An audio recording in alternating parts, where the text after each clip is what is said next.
আসসালামু আলাইকুম। আজকে আপনাদের নিয়ে আসলাম রেড বক্সে। আপনারা যারা সৌদি আরবে অনলাইনে কেনাকাটা করেন তারা অবশ্যই রেড বক্সের সাথে পরিচিত।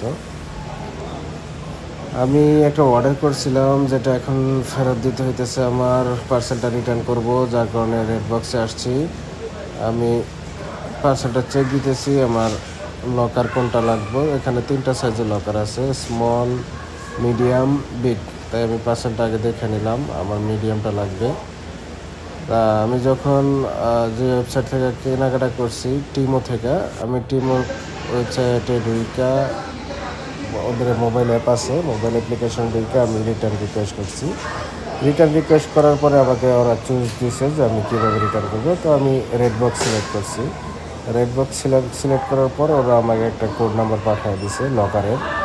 এটা সেলফ সার্ভিস, এখানে কেউ থাকে না, আপনার নিজেরটা নিজেই করতে হয়।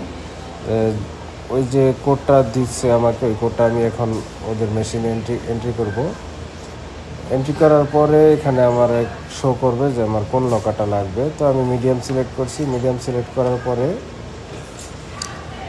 দেখেন এখন লকারটা খুলে যাবে। মিডিয়াম সিলেক্ট করার সাথে সাথে একটা মিডিয়াম লকার খুলে যাবে এবং এখানে শো করবে যে কয়টা লকার খালি আছে মিডিয়াম।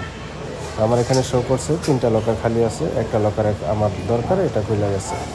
দেখেন লকারটা খোলা গেছে। আমি আমার পার্সেলটা ভিতরে রেখে দিলাম। ভিতরে একটা সেন্সরও আছে, আমি রাখছি কি রাখি নাই ওইটাও রেকর্ড হইতেছে। লকারটা লক করার পর আমার আর সাধ্য নয় যে আমি ওই মালটা আমার ফেরত নেব।